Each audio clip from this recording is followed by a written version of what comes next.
God Allah Yahweh, Ba Shema Mashiach Yahweh, Shema Yasharala Yahweh, Alahaya Nawaka, the Ba Mashbaka, Shalom, Shalom. May peace, serenity, and prosperity be multiplied unto you all.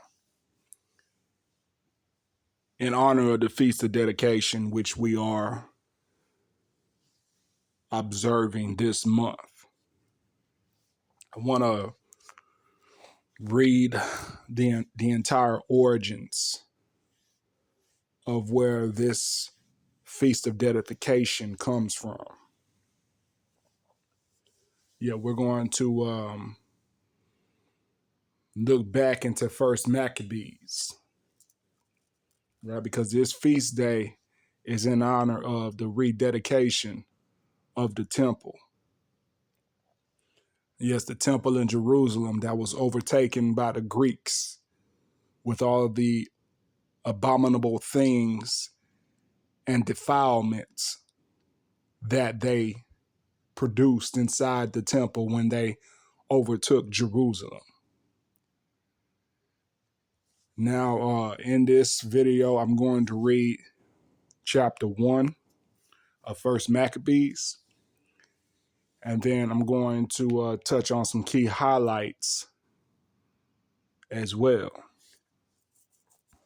In the description of this video, you will find several links that will give you an encyclopedia resource to further define a few characters mentioned in this particular chapter, along with a definition or two to be defined as well.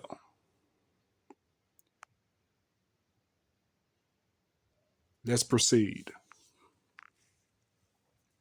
This is the book of First Maccabees, chapter 1, starting from the top. And it happened after that Alexander, son of Philip, the Macedonian, who came out of the land of Chittim, and smitten Darius, king of the Persians and Medes, that he reigned in his stead, the first over Greece, and many wars, and won many strongholds, and made many wars, and won many strongholds, and slew the kings of the earth, and went through to the ends of the earth, and took spoils of many nations, insomuch that the earth was quiet before him. Whereupon he was exalted, and his heart was lifted up. And he gathered a mighty strong host and ruled over countries and nations and kings, who became tributaries unto him. And after these things he fell sick, and perceived that he should die. Wherefore he called his servants, such as were honorable, and had been brought up with him from his youth, and parted his kingdom among men, while he was yet alive. So Alexander reigned 12 years, and then died. And his servants bare rule, every one in his place. And after his death, they all put crowns upon themselves. So did their sons after them many years, and evils were multiplied in the earth. And there came out of them a wicked root, Antiochius, surnamed Epiphanes, son of Antiochus the king, who had been a hostage at Rome, and he reigned in the 137th year of the kingdom of the Greeks. In those days went there out of Israel wicked men, who persuaded many, saying, Let us go and make a covenant with the heathen that are round about us. For since we departed from them, we have had much sorrow. So this device pleased them well. Then certain of the people were so forward herein that they went to the king, who gave them license to do after the ordinances of the heathen. whereupon they built a place of exercise at Jerusalem, according to the customs of the heathen, and made themselves uncircumcised, and forsook the holy covenant, and joined themselves to the heathen, and were sold to do mischief. Now when the kingdom was established before Antiochus, he thought to reign over Egypt, that he might have dominion of two realms. Wherefore he entered into Egypt with a great multitude, with chariots and elephants and horsemen and a great navy, and made war against Ptolemy, king of Egypt. But Ptolemy was afraid of him and fled, and many were wounded to death. Thus they got the strong cities in the land of Egypt, and he took the spoils thereof. And after that, Antiochus had smitten Egypt. He returned again in the 143rd year, and went up against Israel and Jerusalem with a great multitude, and entered proudly into the sanctuary, and took away the golden altar, and the candlesticks of light, and all the vessels thereof, and the table of the showbread, and the pouring vessels, and the vials, and the censers of gold, and the veil, and the crown, and the golden ornaments that were before the temple, all which he pulled off. He took also the silver and the gold, and the precious vessels. Also he took the hidden treasures which he found. And when he had taken all away, he went into his own land, having made a great massacre, and spoken very proudly. Therefore there was a great mourning in Israel, in every place where they were, so that the princes and elders mourned. The virgins and young men were made feeble, and the beauty of women was changed. Every bridegroom took up lamentation, and she that sat in the marriage chamber was in heaviness. The land also was moved from the inhabitants thereof, and all the house of Jacob was covered with confusion. And after 2 years fully expired, the king sent his chief collector of tribute unto the cities of Judah, who came unto Jerusalem with a great multitude, and spake peaceable words unto them, but all was deceit. For when they had given him credence, he fell suddenly upon the city, and smote it very sore, and destroyed much people of Israel. And when he had taken the spoils of the city, he set it on fire, and polluted down the houses, Salah, and pulled down the houses and walls thereof on every side. But the woman and the children took they captive, and possessed the cattle. Then builded the city of David with a great and strong wall, and with mighty towers, and made it a strong hold for them. And they put therein a sinful nation, wicked men, and fortified themselves therein. They stored it also with armor and victuals. And when they had gathered together the spoils of Jerusalem, they laid them up there, and so they became a sore snare. For it was a place to lie in wait against the sanctuary, and an evil adversary to Israel. Thus they shed innocent blood on every side of the sanctuary and defiled it, insomuch that the inhabitants of Jerusalem fled because of them. Whereupon the city was made an habitation of strangers, and became strange to those that were born in her, and her own children left her. Her sanctuary was laid waste like a wilderness. Her feasts were turned into mourning, her Sabbaths into reproach, her honor into contempt. As had been her glory, so was her dishonor increased, and her excellency was turned into mourning. Moreover, King Antiochus wrote to his whole kingdom that all should be one people, and everyone should leave his laws. So all the heathen agreed according to the commandment of the king. Yeah, many also of the Israelites consented to his religion, and sacrificed unto idols, and profaned the Sabbath.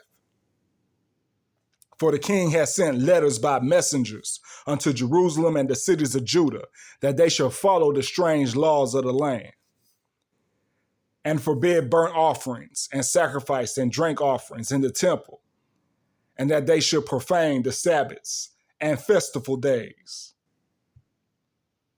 and pollute the sanctuary and holy people, set up altars and groves and chapels of idols, and sacrifice swine's flesh and unclean beasts, that they should also leave their children uncircumcised, and make their souls abominable with all manner of uncleanliness and profanation, to the end they might forget the law and change all the ordinances. And whosoever would not do according to the commandment of the king, he said he should die. In the selfsame manner wrote he to his whole kingdom, and appointed overseers over all the people, commanding the cities of Judah to sacrifice city by city. Then many of the people were gathered unto them, to wit, everyone that forsook the law. And so they committed evils in the land, and drove the Israelites into secret places, even wheresoever they could flee for succor. Now the 15th day of the month of Caslu, in the 145th year, they set up the abomination of desolation upon the altar, and builded idol altars throughout the cities of Judah on every side, and burnt incense at the doors of their houses and in the streets. And when they had rent in pieces the books of the law which they found, they burnt them with fire. And whosoever was found with any the book of the testament, or if any committed to the law, the king's commandment was that they should put him to death. Thus did they by their authority unto the Israelites every month, to as many as were found in the cities. Now the 25th day of the month they did sacrifice upon the idol altar, which was upon the altar of Yahweh.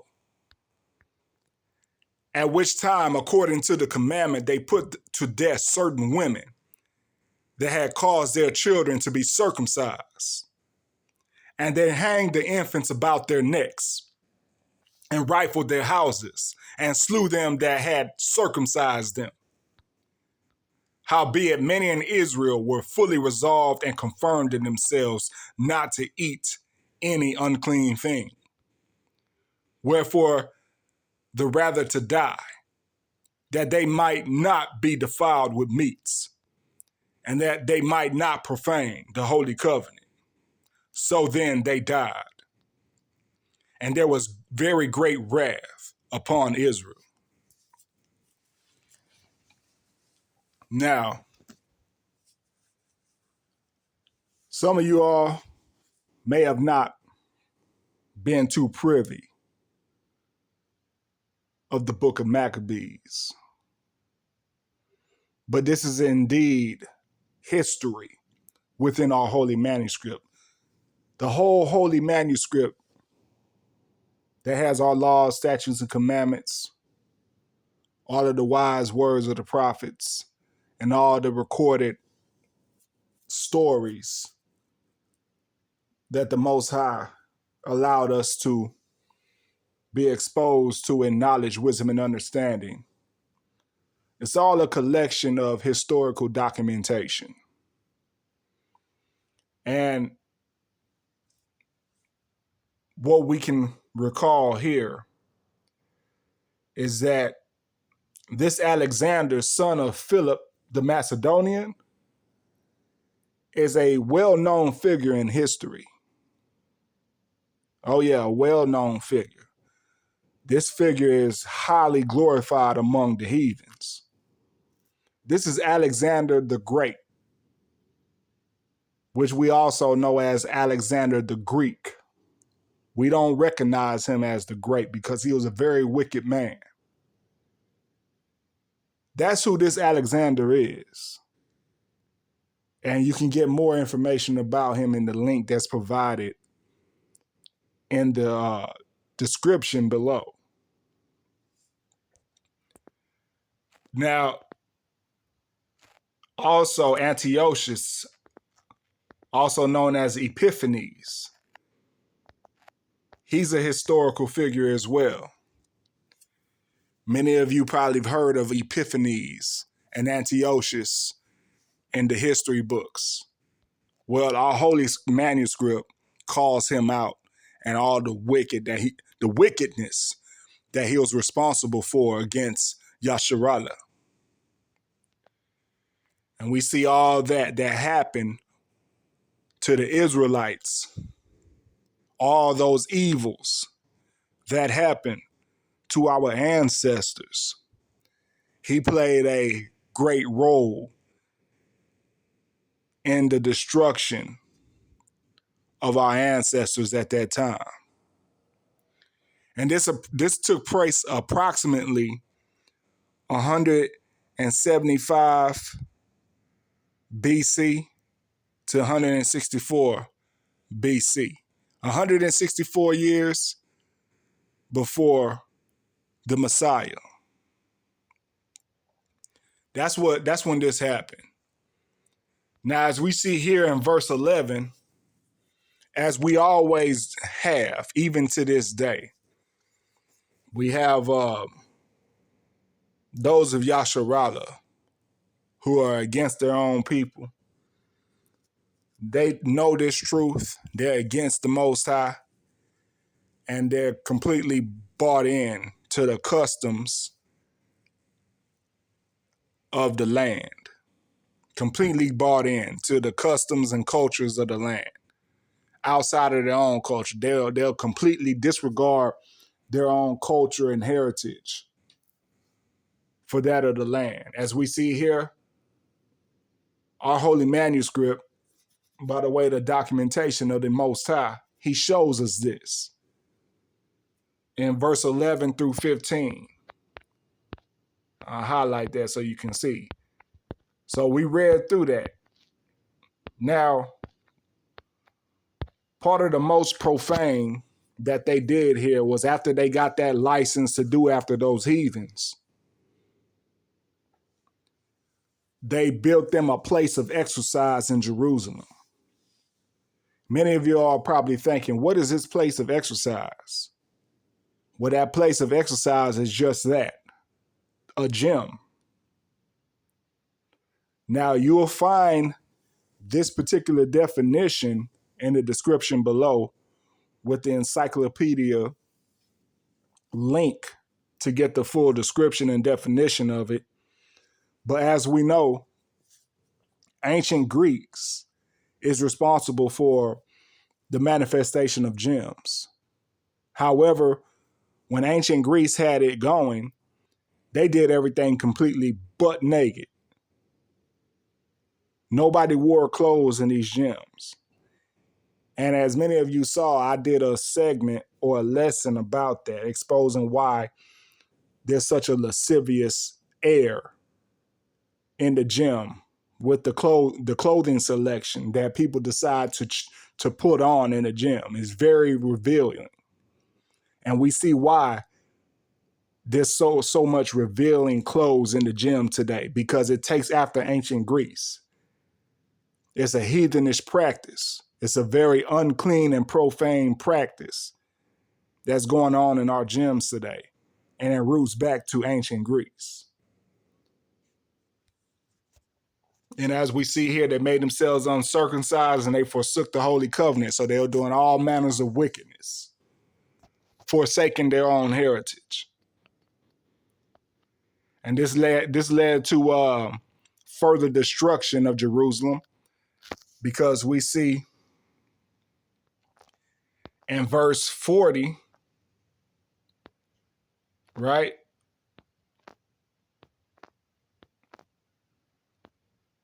Well, here they starting at verse 20, Antiochus goes to Jerusalem and defiles the temple. He defiles the temple, as we see here in verse 20, verse 21, 22, 23, 24.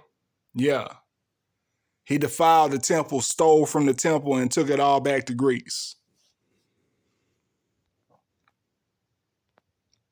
And as we continue forward,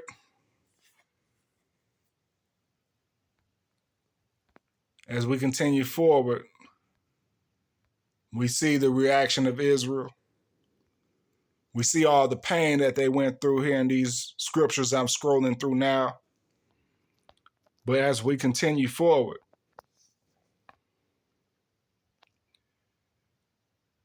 he worked mischief and deceived the land of Israel and sent his chief here, as we see in verse 29. Antiochus sent his chief to collect the tribute from the cities of Judah and Jerusalem and spoke peaceable words,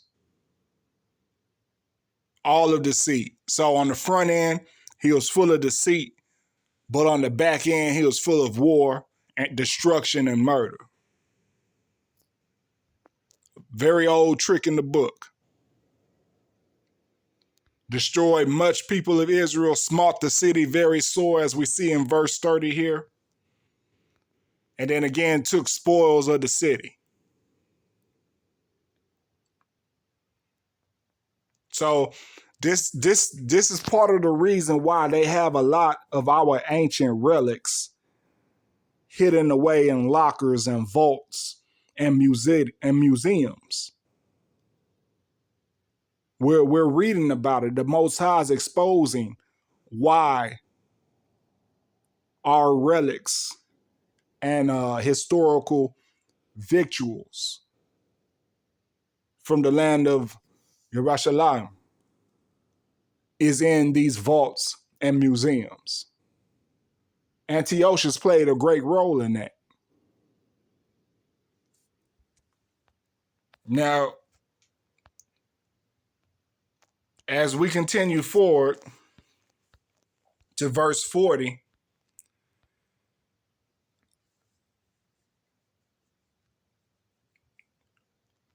Antiochus begins the Hellenization of Yasharalem.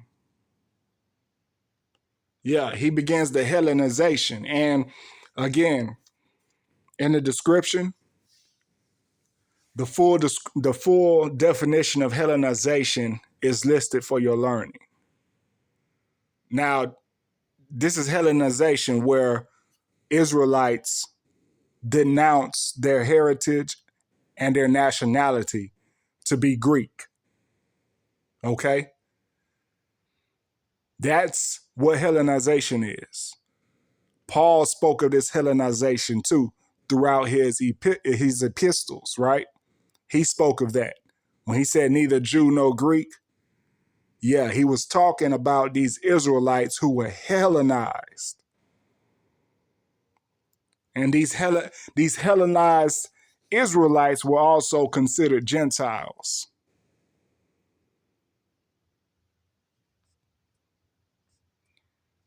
Now, we see this Hellenization from verses 40 all the way through verse 52, where the Israelites were forced to drop their heritage, drop all the laws, statutes, and commandments, and completely convert over to the Greek way of life. Lost their nationality, were called Greeks, learned the Greek language, forgot Hebrew, spoke only Greek. Nothing new is under the sun. Continuing forward here, verse 54.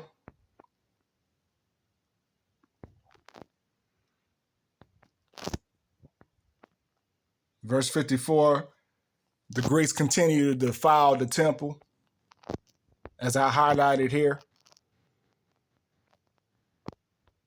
They set up a whole bunch of abominations and made the temple desolate.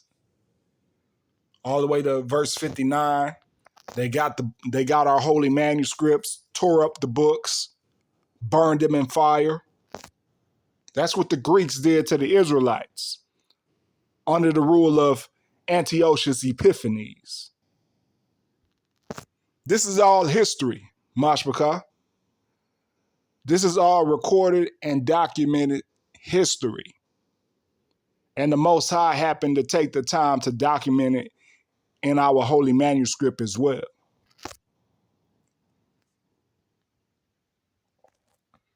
All the way to 59, verse 59, it shows the abominable actions toward the temple in Jerusalem. And then it talks about further persecution of the Israelites with our women, our ancestors that were women who were put to death for circumcising their infants. And those infants being hung that were circumcised. Yeah, the Greeks did all of this.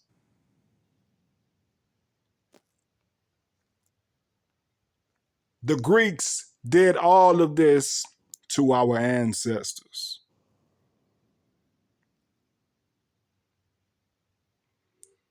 And however, all throughout all of that, we still had many of our ancestors that were defiant. And they didn't want to eat any unclean meats. And they chose death rather than to be Hellenized. They chose death rather than to completely give up their identity and their heritage in the Most High. They chose death rather than to bow down to those heathenish customs. So yeah, this is the book of 1 Maccabees chapter 1. And in honor of the Feast of Dedication, I will do several other videos like this with more chapters leading up to the rededication of the temple.